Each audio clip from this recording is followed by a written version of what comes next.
नमस्कार मित्रांनो, स्वागत आहे आपल्या टेक ऑडिओ मराठीमध्ये. तर आपल्याकडे आज आहे गेमडिया साबोरियास E1210 RGB सीपीयू कूलर. तर याची आपण अनबॉक्सिंग बघणार आहोत. तर चला व्हिडिओमध्ये पुढे जाऊया. तर मित्रांनो, हा आहे आपला सीपीयू कूलरचा box Boreas E1210 light RGB fan.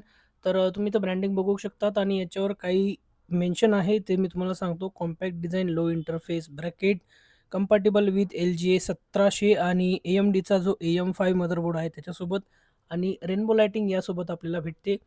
तर AMD आणि इंटेल दोघांसाठी हा कंपॅटिबल आहे आणि ह्या साईडला स्पेसिफिकेशन्स आहेत. तर स्पेसिफिकेशन्समध्ये आपल्याला प्रॉडक्टचे डायमेन्शन्स दिलेले आहेत. मटेरियल पाईप दिला आहे हीटचा, तर तो आहे कॉपर आणि फिन मटेरियल आहे ॲल्युमिनियम. तर फॅनची RPM आहे 2200 RPM. Air pressure, air flow दिलेला आहे. नॉईज लेव्हल याचा 31 dBA आहे.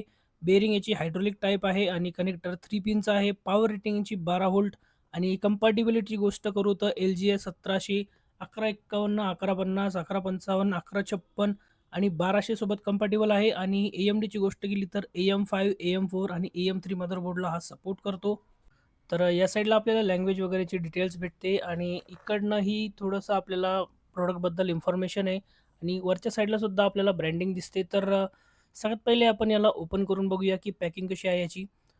तर पॅकिंग ठीकठाक आहे मित्रांनो. तर सगळ्यात पहिले आपण याला खोलून घेऊ आणि खोलल्यावर आपल्याला स्टार्टिंगलाच याचे जे कॉपरचे पाईप आहे जे की हीटसिंकला कनेक्टेड आहेत ते दिसतात. तर याला बाहेर काढूया आपण. तर हा आहे मित्रांनो आपला RGB कूलर, जो की बजेट फ्रेंडली आहे आणि याची वायरची क्वालिटी बेस्ट आहे. तर मला हीटसिंक इथे थोडीशी बेंड झालेली दिसते आणि या साईडला आपला सीपीयू लागेल. तर आपल्याला हे रॅप एकदा काढावं लागेल इन्स्टॉलेशनच्या पहिले. आणि हा आपला तो रेनबो फॅन आहे जो की हायड्रॉलिक बेअरिंगवर बेस आहे आणि हे आहे आपलं 3 पिन कनेक्टर जे की मदरबोर्डला कनेक्ट होणार.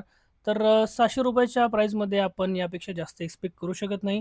तर बॉक्समध्ये बघूया आणखीन काय भेटतंय आपल्याला. तर इथे आहे आपल्याला एक अटॅचमेंट. तर ही फ्रेम आहे जी मदरबोर्डवर कनेक्ट होईल सीपीयूच्या अराउंड आणि हा फॅन याच्यावर असा हँग होणार आहे आणि ही जी सिस्टम आहे ते जे आपल्याला पिना दिलेल्या आहेत खाली, तर ते पिन तुम्हाला मी दाखवू इच्छितो. मी ऑलरेडी याची अनबॉक्सिंग केलेली म्हणून याचा रॅप ऑलरेडी मी खोललेला आहे. तर ही पिन ह्याच्यात अटॅच होणार आणि ही पिन याच्यात फिक्स होऊन आपलं जे कनेक्टर आहे ते व्यवस्थित पद्धतीने टाईट होईल आणि आपल्याला थर्मल पेस्टसुद्धा यामध्ये प्रोव्हाईड केलं गेलेलं आहे. तर एवढं सगळं काय भेटतं मित्रांनो या RGB सोबत. व्हिडिओ आवडला असेल तर लाईक, शेअर करा. नवीन असाल तर सबस्क्राईब करा. काही विचारायचं, सांगायचं असेल तर कमेंट जरूर करा. भेटूया पुढच्या व्हिडिओमध्ये.